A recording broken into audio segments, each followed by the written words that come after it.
So let's listen. You know, with the new administration comes new positions, new jobs. We understand strong rumors Senator John Kerry will be the next Secretary of Defense, or nominated to be.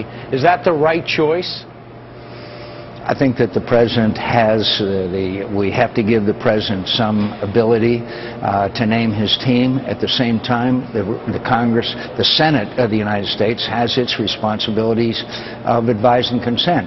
And if John Kerry is named by the president, then he will be held responsible, obviously, for his past. Well, and here's part of that past. Here's what Senator Kerry said about the military in 2006. Education.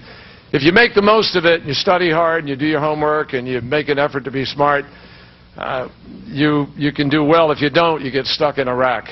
I mean, that's going to come back to, you know, a lot of people would say, how could he be Secretary of Defense if he actually felt that way? To me, also, do you believe that Susan Rice would be nominated for Secretary of State after what you just said about going on those Sunday talk shows and saying that it was all about the anti-Muslim videotape? Susan Rice should have known better, and if she didn't know better, she's not qualified. She should have known better.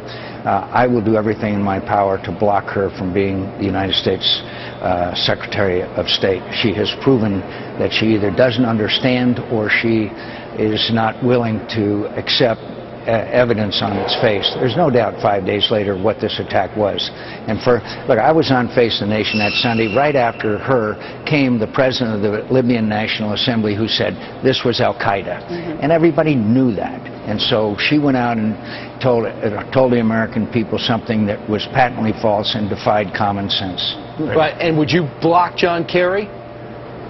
I think we'd have to find out we'd have to look into it before I would want to do that. I haven't even heard the rumors that you just described, but all of us are responsible for the things we've said and done, sure, if we want to serve the American people. But I'd like to hold off and see what the story is, but before saying that, because I do give the president some sure latitude of naming his team. Completely understood, given the fact that there are some trial balloons floating around in that building right now. All right, John McCain, U.S. Senator, Arizona. Thank you, sir. Thanks. You bet. Thanks, Senator.